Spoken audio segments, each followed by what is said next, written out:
Good morning, students. Today I am going to explain the topic bearing capacity of shallow foundations. So, the definition of bearing capacity of soil is the maximum pressure carried by the soil without failure is known as bearing capacity of soil. It is a general definition.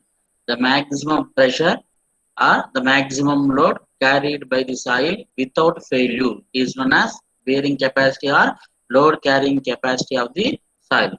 Ultimate bearing capacity of soil. So it is a technical term. The maximum load or pressure carried by the soil without shear failure. Without shear failure is known as ultimate bearing capacity of soil. The vertical deformation is known as settlement.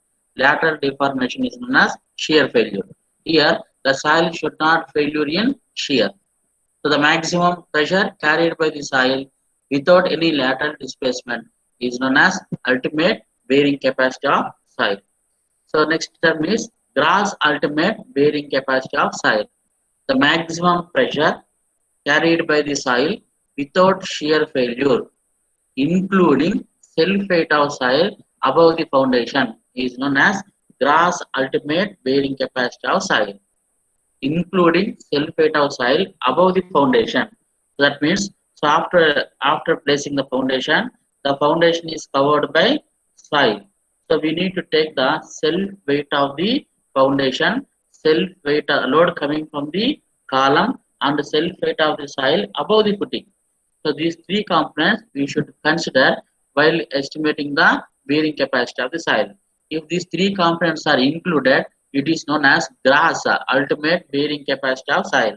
The maximum pressure carried by the soil without shear failure, including self weight of soil above the foundation, is known as gross ultimate bearing capacity of soil. So here self weight involves three components. One is dead weight of the column above the footing. Next, weight of earth fill above the footing. Next, self weight of the footing. So pressure due to self weight of soil above the footing will be estimated as, so we know that pressure equal to load by area. Here load is known as weight of soil. Weight of soil means density of soil into volume. So volume can be written as area into height. So here area gets cancelled. We will get gamma into h. Here h is known as depth of foundation. So the self weight of the soil above the footing, weight of earth fill above the footing, is given by gamma into df. So here it is assumed that density of soil and concrete both are equal. That's why weight of soil above the foundation or above the footing, it is included with the dead weight of the column also. So hence, so here we can assume that density of soil and concrete both are equal, so that pressure due to earth fill and dead weight of column equal to gamma into df. Net ultimate bearing capacity. So it is the maximum pressure carried by the soil without shear failure, excluding self weight of the soil above the footing. So if you exclude self weight of the soil above the footing, it is known as net ultimate bearing capacity. If it is included, it is known as gross ultimate bearing capacity. If self weight of the soil above the footing is included, it is known as gross ultimate bearing capacity. If it is excluded, it is known as net ultimate bearing capacity. So net ultimate bearing capacity is equal to gross ultimate bearing capacity minus overburden pressure or self weight of the soil above the footing. So next term is net safe bearing capacity of soil. So net safe. So if the maximum pressure is 100 tons, we should not, as an engineer, we should not design for 100 tons. We should take some margin of safety. So that's why the load is divided by some factor of safety. We will take some margin of safety. That's why it is called as safe bearing capacity of soil. Here, net safe bearing capacity of soil means the maximum safe pressure carried by the soil without shear failure, excluding self weight of the soil above the footing. So here we are not considering the self weight of the soil above the footing. Hence it is called as net. So we are taking some margin of safety. It is called as safe. The net safe bearing capacity. Net means not including the self weight of the soil above the footing. Safe means we are taking some margin of safety by dividing with factor of safety. Hence it is called as net safe bearing capacity of soil. So it is obtained by dividing the net ultimate bearing capacity with a suitable factor of safety. So the factor of safety ranges from 2 to 4. For minor buildings, minor projects, it is taken as 2.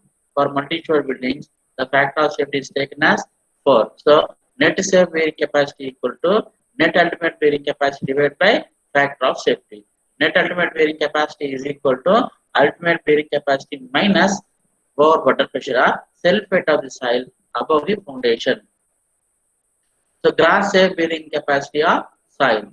So grass means we need to include the self weight of the soil above the footing. So grass safe. Safe means we need to take some factor of safety by dividing the load with factor of safety. So the maximum safe load or pressure, the maximum safe load or pressure carried by the soil safely without shear failure, including self weight of soil above the footing, is known as grass safe bearing capacity. So grass means it is included the self weight of the foundation, self weight of the soil above the footing. So safe means you are taking some margin of safety by dividing the pressure with some factor of safety. So net safe settlement pressure. So the net pressure carried by the soil excluding self weight without undergoing excessive settlement. So the net pressure carried by the soil excluding self weight without undergoing excessive settlement. So that means suppose in granular soils that for isolated footings the allowable settlement is 25 mm. So the settlement should be less than 25 mm when it is subjected to load. So here net safe settlement pressure is the load carried by the soil so that the settlements are within permissible limits. That means the settlements are less than 25 mm. So net safe settlement pressure means the net pressure carried by the soil excluding, net means excluding self weight without undergoing excessive settlement. That means the settlements are within permissible limits. So we are applying some load. So because of that load, settlement will take place, but the settlement is within permissible limits. So for granular soils, isolated footing, the allowable settlement is 20 mm, 25 mm. For clay soils, isolated footing, the allowable settlement is 40 mm. So that if we apply some load on the soil, what will happen? Settlement will take place. That settlement will be less than the permissible limits. Then the load is called as net safe settlement pressure. Load or pressure is called as net safe settlement pressure. The net allowable bearing capacity. So the net pressure that can be applied safely on footing so that the settlements will be within safe limits and also foundation should not fail in shear is called net allowable bearing capacity of soil. So net allowable bearing capacity. This is the one more question, gate question. So the pressure which is considered in design of foundation is net allowable bearing capacity. So we have, so while designing the foundation, we should keep in mind two criteria. One is the foundation should not fail in shear. The foundation should not fail in settlement. That means the settlement should be within permissible limits. So the net pressure that can be applied on safely on footing so that the settlement will be within the safe limits and also foundation should not fail in shear is called net allowable bearing capacity of soil. So suppose, for example, net safe bearing capacity equal to 15 kilonewton per meter square. So net safe settlement pressure equal to 10 kilonewton per meter square. So net allowable bearing capacity is smaller of these two. That means first one is shear. Criteria is shear. Net safe settlement pressure. Net safe settlement pressure is here. Criteria is settlement. So shear and settlement in both the cases you should not fail in, the foundation should not fail. So it should be safe in shear, it should be safe in settlement. So that we should take the smaller of these two, net safe bearing capacity of soil, net safe settlement pressure. So the net pressure that can be applied safely on the footing so that the settlement will be within safe limits, within permissible limits and also foundation should not fail in shear. Such a pressure is called as net allowable bearing capacity of soil. It is a smaller of net safe settlement pressure, net safe bearing capacity, and a net safe settlement pressure. So Terjag's bearing capacity theory. So, so before deriving the equation, so he assumed some assumptions. The soil is homogeneous and isotropic. The base of the footing is rough. The footing is laid at shallow depth. The depth of the footing is less than or equal to breadth of the foundation. The footing is long or continuous. That is L by B ratio is infinite. So the important assumption is the shear resistance of soil above the base is neglected. The shear strength of the soil is governed by Moore Coulomb equation. The problem is essentially two-dimensional. The failure surface do not extend above the base of the foundation. So hence Terjag's equation is applied only for shallow foundations. So Mayer have assumed that, so you can see in the figure on right hand side Mayer have, on left hand side Terjagi. So on right hand side the failure surface extend up to the ground surface, but Terjagi neglected that, assumed that the failure surfaces does not extend up to the ground surface. So that's why the Tetragram's equation is applied only for shallow foundations. So for deep foundations, Tetragram's equation is not applied. So this is very important question for JNT examination. The assumptions made in Tetragram's bearing capacity theory. So once again, the soil is homogeneous and isotropic. The base of the footing is rough. The footing is laid at shallow depth. That means depth of foundation is less than or equal to breadth of the foundation. The footing is long or continuous. That is L by B ratio is infinite. The shear resistance of soil above the base is neglected. The shear strength of the soil is governed by Moore Coulomb equation. That means shear strength equal to C plus sigma dash tan pi dash. So the problem is essentially two-dimensional. So the failure surface do not extend above the base of the foundation. He assumed that the failure surface do not extend above the base of the foundation. Hence, Tetragram's equation applied only for shallow foundation. So Tetragram's bearing capacity equations for C pi soils. So C pi soil means the soil contains cohesion as well as angle of internal friction. So the soil is mixed with cohesive soil as well as cohesionless soils. So we have many types of footings. So I am taking the continuous footing or stiff footing. So ultimate bearing capacity equal to CNC plus gamma DF into NQ plus 0.5 gamma into B into N gamma. So C is known as cohesion of the soil, kilonewton per meter square. The gamma equal to unit weight of soil. It is also kilonewton per meter cube. So DF equal to depth of the footing in meters. B is known as breadth of the footing. So B is the breadth of the footing in millimeters. So NC, NQ, N gamma are known as Terjag's bearing capacity factors. It depends upon angle of internal friction. So NC, NQ, N gamma are known as Terjag's bearing capacity factors, which depends on angle of internal friction only. So based on phi value, we need to choose the NC, NQ, N gamma from tables or charts. So NC, NQ, N gamma may be given in the problem. Generally, in problem, it will be mentioned. So NC, NQ, N gamma. If not given in the problem, tables and charts are available. So based on phi value, NC, NQ, N gamma factors can be obtained from tables or charts. So in examination also, NC, NQ, N gamma are not given. Students should ask the enumerators for tables or charts. So don't forget, if NC, NQ, N gamma values are not given, so you can write to ask for tables and charts for NC, NQ, N gamma values. So based upon phi value, you need to choose NC, NQ, N gamma values. So for square footing, so for this is for continuous footing or stiff footing. So C and C here 1.22 C and C.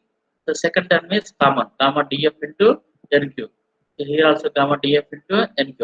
So third term is 0.5 gamma into b into n gamma. Here 0.4 into gamma into b into n gamma. So 1.2, 0.4. So there is a change in terms 1.2 and 0.4. So these are called as shape factors. It is a square footing, so that shape factors are 1.2 and 0.4. For steep footing, shape factor is 1 and 0.5. So the values depends upon shape of the footing, whether it is continuous, square or circular. So here 1.2 C and C. First term is called as cohesion term. The second term gamma df into nq. So this is the second term is called as a depth term because the depth is included. So the majority of bearing capacity depends upon depth of the footing. In first term, so the bearing capacity depends upon cohesion of the soil. So third term 0.4 gamma b into n gamma. That means it is called as a width term. Width term. The cohesion term, depth term. The last one is a width term because bearing capacity depends upon here width of the foundation.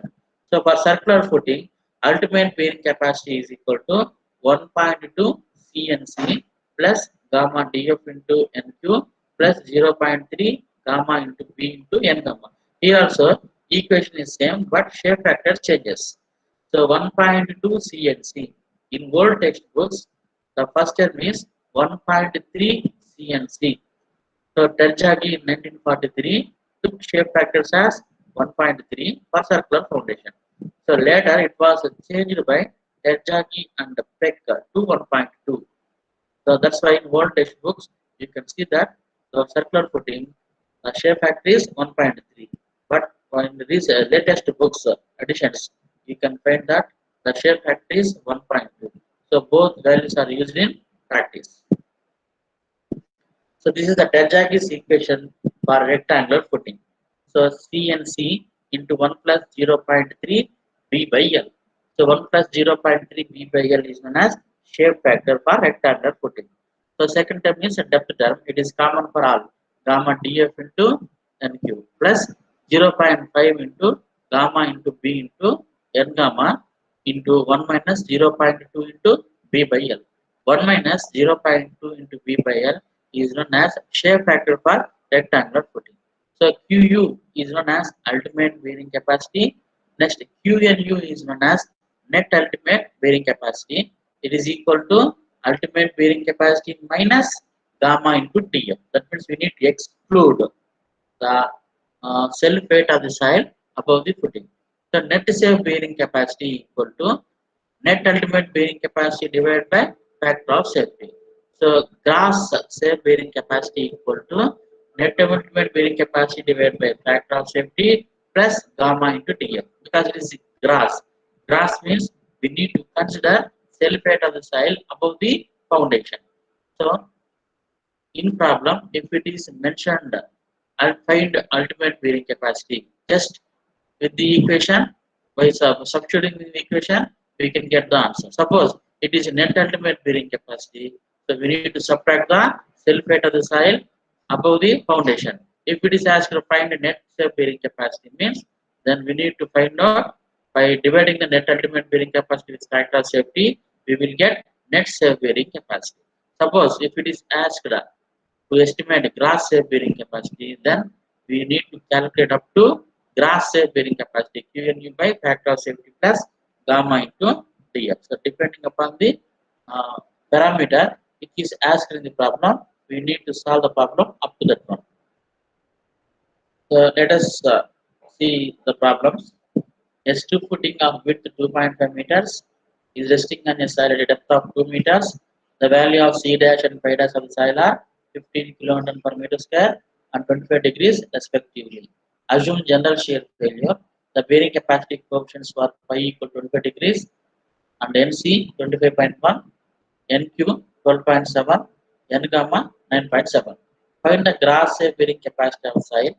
So take factor of safety 3.0 and the density of soil or unit weight of soil equal to 18 kilonewton per meter. So here the question is we need to find out gross safe bearing capacity of soil.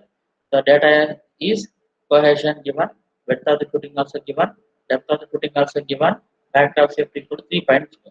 So for phi equal to 25 degrees, the bearing tenjac is bearing capacity factors.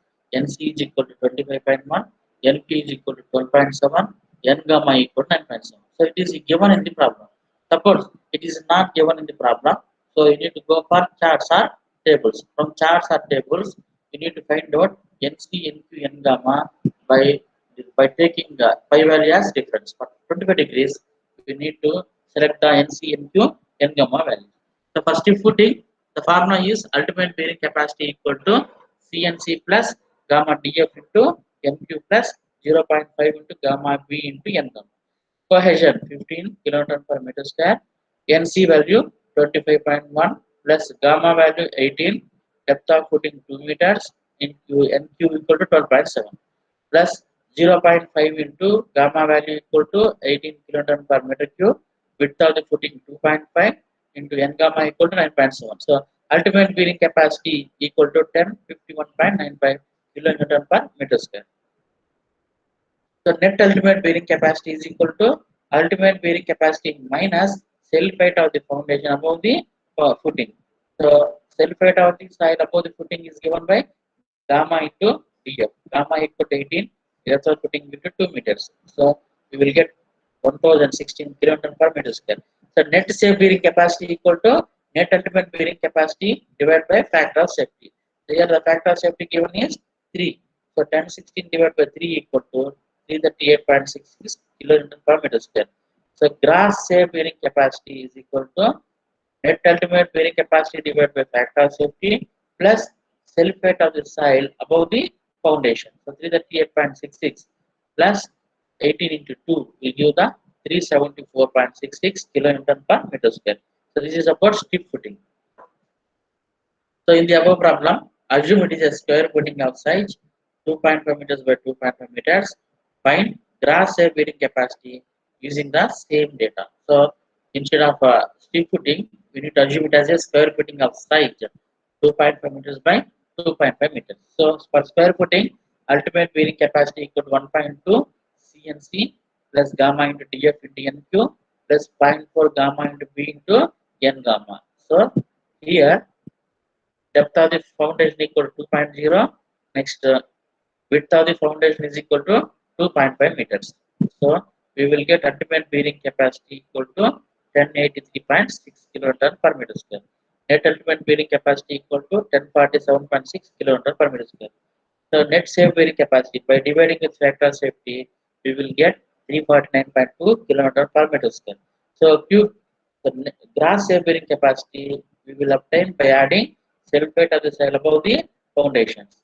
So the grass safe bearing capacity is equal to 385.2 kilonewton per meter square. So in the above problem, assume it is a circular footing of diameter 2.5 meters. So find the grass air bearing capacity using the same data. So it is a circular footing. So only the shape factor changes. Remaining formula is same. So 1.2 CNC plus gamma DF into NQ plus 0.3 gamma B into N gamma. By substituting these values, ultimate bearing capacity equal to 1040 kiloton per meter square. Net ultimate bearing capacity equal to the net ultimate bearing capacity by subtracting the self-weighted cell above the footing. We will get 1004 kiloton per meter square. Net safe bearing capacity will be obtained by dividing with factor of safety, that is 334.66 kiloton per meter square. Next, grass safe bearing capacity by adding self-weighted cell above the footing, we will get grass safe bearing capacity as 370.66 kilonewton per meter square. So it is a rectangle footing of size 5 meters by 2.5 meters is resting on a soil at a depth of 2 meters. The value of C dash, pi dash of soil are 15 kilopascals and 25 degrees respectively. Assume general shear failure. The bearing capacity factors coefficients for pi equal to 25 degrees are NC is equal to 25.1, NQ equal to 12.7 and N gamma equal to 9.7. Find the gross safe bearing capacity of soil. Take unit weight of soil equal to 18 kg per meter cube and factor of safety is 2.5. So here The formula for ultimate bearing capacity of a rectangle footing is given by 1 plus 0.2 V by L into CNC plus gamma dF into NQ plus 1 minus 0.2 V by L into 0.5 into gamma into B into N.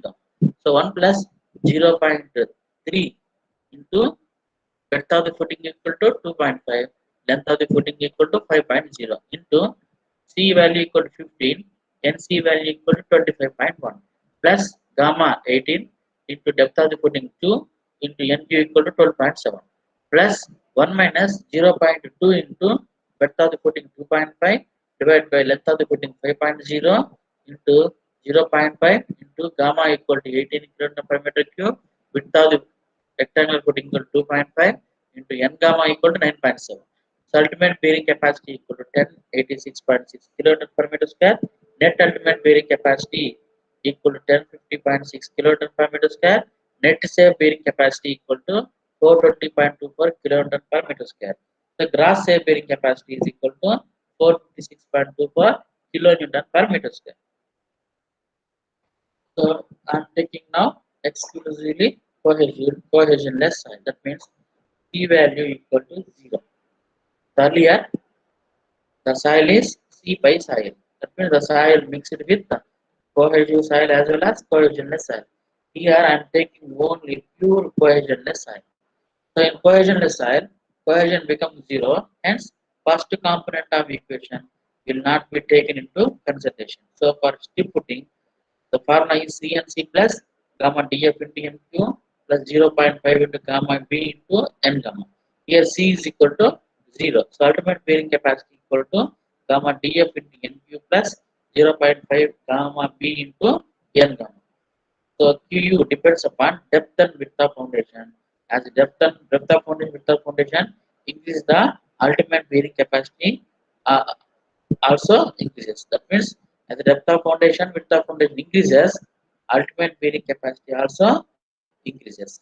So directly proportional, ultimate bearing capacity directly proportional to depth of the footing and the width of the foundation. So here what will be the ultimate bearing capacity of foundation on a cohesionless soil having y equal to 36 degrees, gamma equal to 18 kilonewton per meter cube under the following conditions. A. 1 meter width of strip footing. B. 1 meter by 1 meter width of square footing. C. 1 meter diameter of circular footing. Assume depth of footing has 1.0 meters. That is 1.0 meters. So I have taken this problem to explain the which footing will get more bearing capacity and which footing is have less bearing capacity. So let us take the case one. It is assumed that it is a strip footing of 1 meter 1 meter 1 meter width. So for cohesionless soil, ultimate bearing capacity equation. First term is option. So gamma dF into N2 plus 0.5 into gamma V into N gamma. So 18 into 1.0 into 47 plus 0.5 into 18 into 1 into 43. So for pi equal 36 degrees, NQ value, N gamma value equal to 47 and 43. So here we don't need NC value because first term is option. So we need to go for tabular column or standard charts. So from that one, for pi equal 36 degrees, we need to take NQ value and N gamma value. The NC value is not required because first term is option. So ultimate bearing capacity equal to 846 plus 387, the 1033 kiloton per meter square. So case 2, so it is as 1 meter square footing.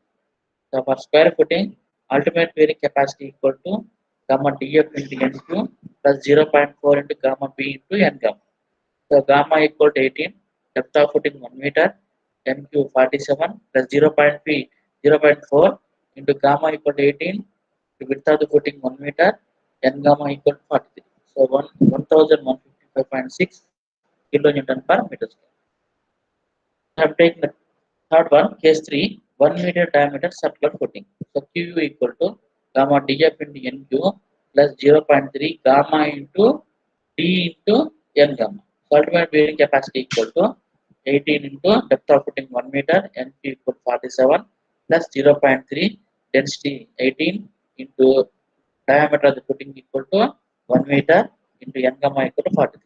The ultimate bearing capacity of circular footing equal to 1078.2 kilonewton per meter square. So for strip footing, ultimate bearing capacity equal to 1233. For square footing, ultimate bearing capacity equal to 1155.6 kilonewton per meter square. For circular footing, it is 1078.2 kilonewton per meter square. So in the case of sandy soil or in the case of cohesionless soil, ultimate bearing capacity of strip footing is maximum when compared to square and circular footing. The sequence is like this. Ultimate bearing capacity of strip footing is more than square footing and ultimate bearing capacity of square footing is more than circular footing. The bearing capacity of soil in cohesive soil. So for clay soil, so earlier I have taken cohesionless soil. Now I am considering the cohesive soil. So for clay soil, pi value equal to 0. So for pi value equal to 0, NC value equal to 5.7, NQ value equal to 1.0, N gamma equal to 0. It is fixed, it is standard. It will not be given in the problem. By default, you should know these values. If it is clay soil, Terjaki's bearing capacity factors will not be given. So it may be given, it may not given. So if it may not given, you should not try to ask the table charts or table columns.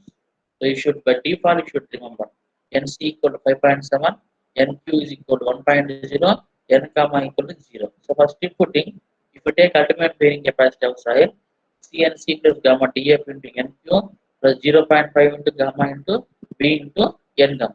But N gamma equal to 0, so third term is absent. So suppose it is a if depth of footing is assumed as 1.0, then ultimate bearing capacity is equal to CNC plus gamma into DF. Sorry, here second component Q is equal to 1.0. So ultimate bearing capacity equal to CNC plus gamma into DF. So third term equal to 0 because n gamma equal to 0. So second term becomes gamma into df because n gamma nq equal to 1.0. So q is equal to cnc plus gamma into df. So net ultimate equal to qu minus gamma into df minus self weight of the cell above the footing equal to gamma into df. So gamma into df gets cancelled. Net ultimate bearing capacity is equal to cnc. So nc is equal to 5.7. So net ultimate bearing capacity equal to 5.7 into C. So it is for strip footing. So for strip footing, net ultimate bearing capacity equal to 5.7 into C. Net safe bearing capacity equal to net ultimate bearing capacity divided by factor of safety. So 1 by factor of safety into 5.7 into C. The gross safe bearing capacity equal to net safe bearing capacity plus gamma into df. So 1 by factor of safety into 5.7 into C plus gamma into df. The square footing equal to ultimate bearing capacity is equal to 1.2 CNC plus gamma df into NQ plus 0.4 into gamma b into n gamma. So third term equals to 0, second term becomes gamma into df. Net ultimate bearing capacity equal to 1.2 CNC. CN here NC equal to 5.7. So net ultimate bearing capacity equal to 6.84 into C. It is for square footing. So for circular footing, the third term equal to 0 because n gamma equal to 0. Second term becomes gamma into dr. Net ultimate bearing capacity becomes 1.2 CNC. So net ultimate bearing capacity equal to same as that of square footing. So for both circular footing and square footing, net ultimate bearing capacity equal to 6.84 into cohesion. So in clay soil, both circular and square footing will have same bearing capacity. Same bearing capacity. So rectangular footing, ultimate bearing capacity is equal to CNC into 1 plus 0.3 d by L plus gamma df into NQ plus 0.5 gamma into B into N gamma into 1 minus 0.2 into B by N. So for clay size, N gamma equal to 0. So third term becomes 0. So NQ is equal to 1. So second term gamma df into NQ becomes gamma into df. Net ultimate bearing capacity gamma df gets cancelled. So net ultimate bearing capacity is equal to CNC into 1 plus 0.3 into B by L. So net ultimate bearing capacity equal to 5.7 into C into 1 plus 0.3 into B by L. So net safe bearing capacity equal to 1 by factor of safety into 5.7 into C into 1 plus 0.3 B by L. So gross safe bearing capacity can be estimated by adding gamma DF to net safe bearing capacity of soil. So net ultimate bearing capacity in cohesive soil or clay soil. So for strip footing, net ultimate bearing capacity equal to 5.7 into C. For square or circular footing, net ultimate bearing capacity equal to 6.84 into C. So for rectangular footing, net ultimate bearing capacity equal to 5.7 into C into 1.1 plus 0.3 into B by M. So in the case of cohesion soil, the net ultimate bearing capacity does not depend upon depth and width of footing. So the net ultimate bearing capacity does not depend upon depth and width of the footing because there is no depth term and width term in formula. So Q is equal to CNC plus gamma into TF. But ultimate bearing capacity in cohesive soil depends upon depth of the footing and independent of width of the footing. Ultimate bearing capacity depends upon depth of the footing, but it does not depend upon width of the footing. So in the case of cohesive soil, net ultimate bearing capacity of square or circular footing is greater than steep footing. But in the case of cohesionless soil, it is reverse. In the case of cohesionless soils, steep footing, net ultimate bearing capacity of steep footing is greater than square or circular footing. But in the case of clay soil, it is reverse. Square or circular footing, bearing capacity of square or circular footing is greater than steep footing. So 6.84 into C greater than 5.7 into C. So let us do some problems here. A steep footing of width 2.5 meters is resting on a soil at a depth of 2 meters. Take value of C dash and phi dash of soil are 15 kilonewton per meter square and 0 degrees respectively. So assume it is a general shear failure. Find the gross safe bearing capacity of soil. So take a factor of safety is equal to 2.5, gamma equal to 18 kilonewton per meter cube. So for steep footing, ultimate bearing capacity is equal to 5.7 into C plus gamma into TM. The ultimate bearing capacity equal to 121.5 kilonewton per meter square. It is a cohesive soil. So pi equal to 0 degrees. For 0 degrees, it is standard. NC equal to 5.7, NQ equal to 1.0, N gamma equal to 0.0. So net ultimate bearing capacity is equal to, it is excluding self weight of the soil. So you will get 85.5 kilonewton per meter square. So net safe bearing capacity means you should take some margin of safety by dividing with factor of safety. So 85.5 divided by factor of safety 2.5 will give 34.2 kilonewton per meter square. The gross safe bearing capacity is equal to 34.2 plus, the gross means including self weight. So 18 into 2, 70.2 kilonewton per meter square. So in the above problem, find the gross safe bearing capacity of soil. Assume it is a circular footing of size 2.5 meters diameter. So for circular footing, ultimate bearing capacity equal to 1.2 CNC plus gamma into TM. So 138.6 kilonewton per meter square. Net ultimate bearing capacity means by excluding self weight of above the footing, we will get 102.6 kilonewton per meter square. Net safe bearing capacity is equal to net ultimate bearing capacity divided by factor of safety. So 102.6 divided by 2.5, 41.04 kilonewton per meter square. The gross safe bearing capacity means it is including self weight of the soil above the footing. So 41.04 plus 18 into 2 equal to 77.04 kilonewton per meter square. So it is a rectangular footing of size 5 meters by 2.5 meters is resting on a soil at a depth of 2 meters. So take the value of C dash and pi dash of soil are 15 kilopascals and 0 degrees respectively. Assume it is a general shear failure. Find the gross safe bearing capacity of soil. So assume gamma equal to 18 kilonewton per meter cube. Factor of safety is equal to 2.5. The ultimate bearing capacity equal to 1.1 plus 0.3 into B by L into CNC plus gamma into TF because N gamma equal to 0, NQ equal to 1.0. So ultimate bearing capacity 101.55 kilonewton per meter square. Net ultimate bearing capacity equal to It is excluding sulfate of the above the footing, the 65.55 kilonewton per meter square. Net safe bearing capacity is equal to net attribute bearing capacity divided by factor of safety. So 26.22 kilonewton per meter square.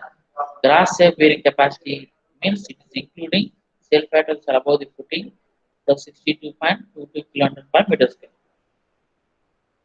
So different modes of shear failure. 1 minute.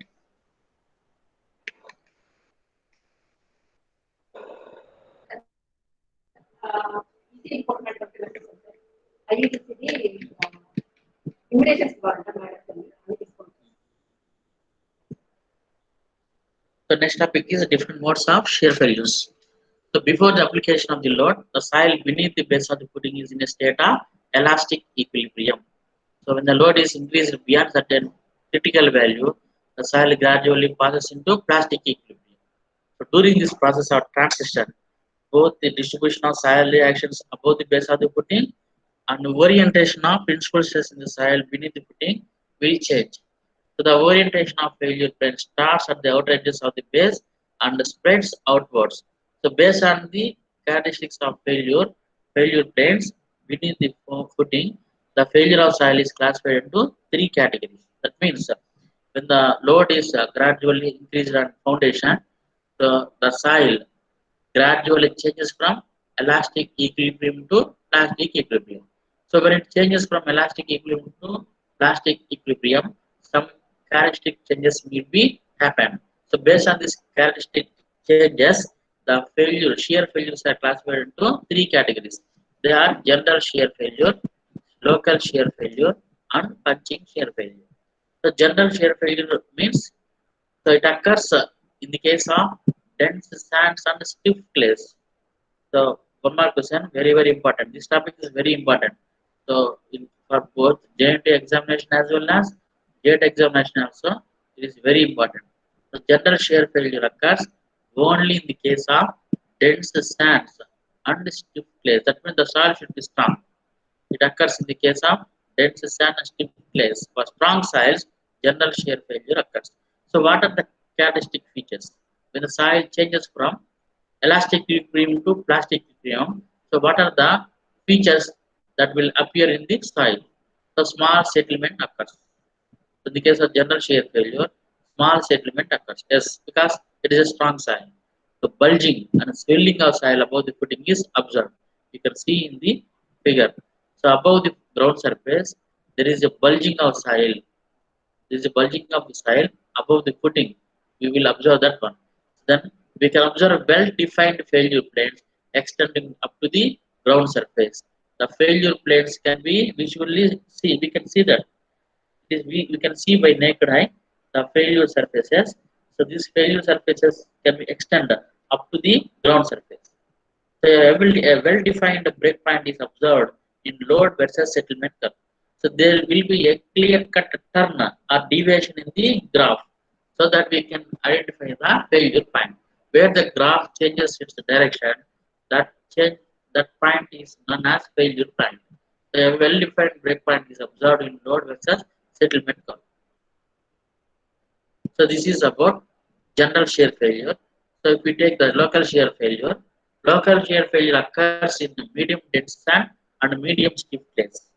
So please remember, local shear failure occurs in the case of medium dense sands and medium stiff clays. That means the soil is oamidon. It is not strong soil. It is not a weak soil. So it is a medium. It occurs in medium dense sand and medium stiff clays. So the characteristics are it is relatively large settlement occurs. So settlement will be more when compared to general shear failure. The slight heaving or bulging is observed only after substantial settlement. So after taking some settlements, we can observe slight bulging or heaving above the above the footing on the ground surface. So failure planes extend up to the ground surface. So failure surface are extend up to the ground surface, but not clear and well defined. We cannot see definite failure planes. So failure is not a sudden and breakpoint in load versus curve cannot be easily identified. So in the case of general shear failure, there is a change in point so that we can identify the failure point. But in this case, failure is not sudden, and breakpoint in load versus settlement curve cannot be easily identified. But sudden jerks are observed before failure of the surface. So, but sudden jerks are observed before the failure of the surface. So, for shallow foundations, general shear failure and local shear failure occurs. So, punching shear failure, it occurs in the case of loose sand or soft clays and highly compressible soil. That means, so for strong soils, general shear failure; for medium strong, local shear failure; for weak soil, highly compressible soil or soft clays or loose sand, we can observe punching shear failure. Failure pattern is not observed. So these are the features of punching shear failure. So based on these features, we can classify the shear failures. The failure pattern is not observed. In the case of general shear failure, clear-cut failure trends can be identified. But in the case of local shear failure, failure surface failure surface will be developed, but it is very difficult to identify. But here, failure pattern is not observed. The bulging of soil above the footing is absent. So in the case of both the cases, so local and general shear failure, heaving and bulging will be observed above the footing. Next, failure is characterized by large settlement. So failure, in the case of general shear failure, failure is very small. In the case of local shear failure, failure is somewhat significant, but failure is characterized by large settlement. In the case of punching shear failure, so very difficult to identify failure point in load versus settlement curve. So we will get a constant curve without any deviation, so that it is very difficult to identify the failure point in load versus settlement curve. The punching shear failure is common in deep foundation. That is the case of pipe foundations and deep foundations. So the foundation will fail because of only punching shear failure. So punching shear failure is common in the case of deep foundations. So criteria to distinguish shear failures. So for cohesionless soils, angle of internal friction phi is taken as reference. So criteria to distinguish shear failures. So when general shear failure occurs, when local shear failure occurs, and well punching shear failures will occur. So here some guidelines are given. For cohesionless soils, angle of internal friction is taken as reference. Only for sandy soils or gravel soils or cohesionless soils. So if phi is greater than 36 degrees, the failure is general shear failure. The failure to be occurred is general shear failure. If pi is greater than 36 degrees. If pi is less than 28 degrees, the failure occurred is local shear failure. Suppose if the pi value is in between 28 degrees and 30 degrees transition stage, that means we cannot predict whether it is a local shear failure or general shear failure. So in such a case, we need to find out the bearing capacity by considering it is a general shear failure.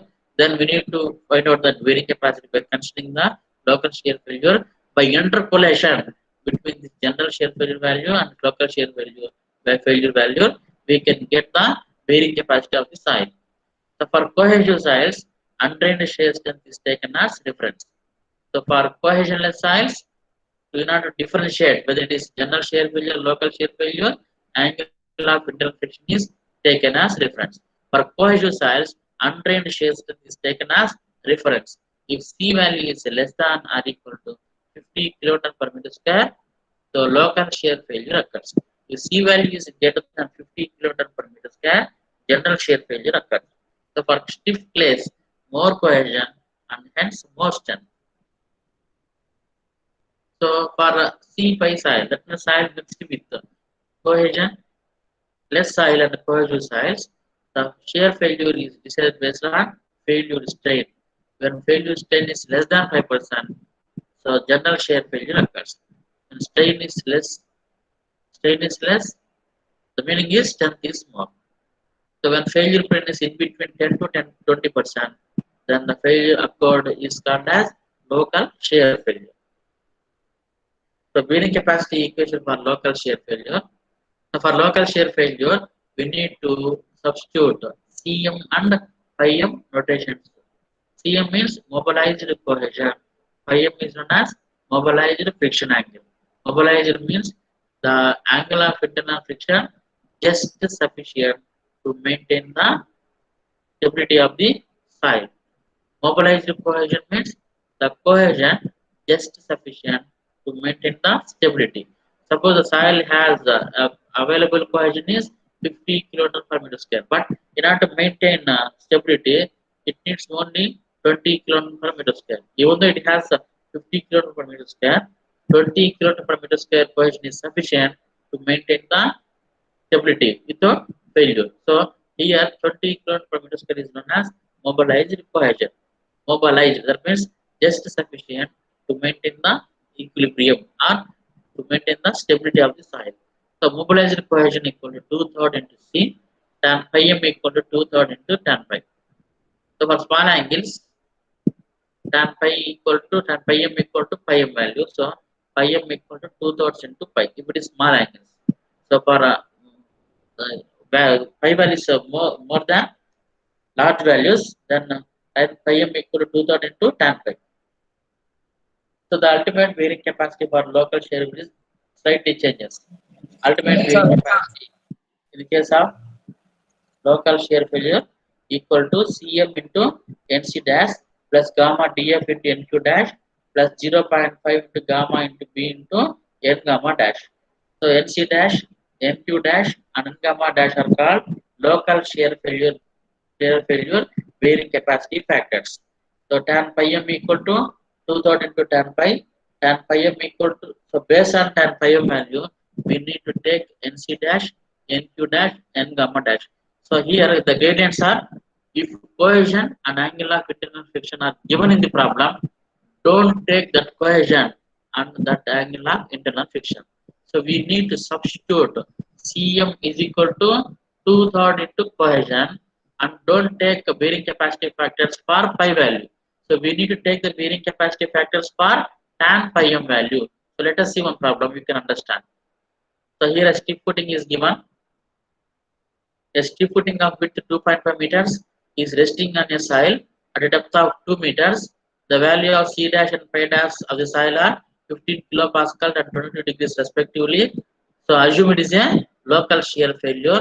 The bearing capacity coefficients for pi equal to 20 degrees are NC 20.7, NQ 9.5 and N gamma equal to 6.9. For pi dash equal to 15 degrees, N dash C equal 12.9, N dash Q equal 4.4 and N gamma equal 2.5. So find the bearing capacity of the soil. Assume unit weight of soil is 18 kN per meter cube. Here available cohesion equal to 20 degrees. So available cohesion is equal to 15 kilopascals. Don't take this 15 kilopascals. If it is local shear failure, find Cm mobilized cohesion equal to 2/3 into available cohesion. So 2/3 into 15 equal to 10 kilopascals. So tan pi m is equal to 2/3 into tan pi. Tan pi m equal to 2/3 into tan available friction equal to 20 degrees. So now mobilized friction equal to 15 degrees. Now you need to take bearing capacity factors for 15 degrees, not for 22 degrees. So for 15 degrees, n dash c equal to 12.9, n dash q equal to 4.4, and n gamma equal to 2.5. If you take this stiff footing for local shear failure, phi m equal to 15 degrees, n dash c, n dash q, n gamma is given in the problem. So ultimate bearing capacity, so 343.65 kN per meter square. Here use Cm, not C. So this equation is not C, it is Cm. So finally we will get ultimate bearing capacity equal to 343.65 kilonewton per meter square. Net ultimate bearing capacity equal to 307.65 kilonewton per meter square. Net safe bearing capacity by dividing the factor of safety, we will get 123.6 kilonewton per meter square. Gross safe bearing capacity equal to 159.06 kilonewton per meter square. So here is a rectangle footing. Same thing. Don't take available cohesion. So take Cm mobilized cohesion 2/3 into 15. So tan pi m equal to 2/3 into tan pi. Pi is known as available cohesion, but you need to find out the mobilized friction 15 degrees. So substitute Cm and Nc, Nq, N gamma for pi m values. So you will get ultimate bearing capacity, net ultimate bearing capacity, net safe bearing capacity, and gross safe bearing capacity. So with this, I have finished bearing capacity, some part of bearing capacity of shallow foundations. So in next class, I am going to discuss effect of water table on bearing capacity. So if you have any clarifications, you can ask.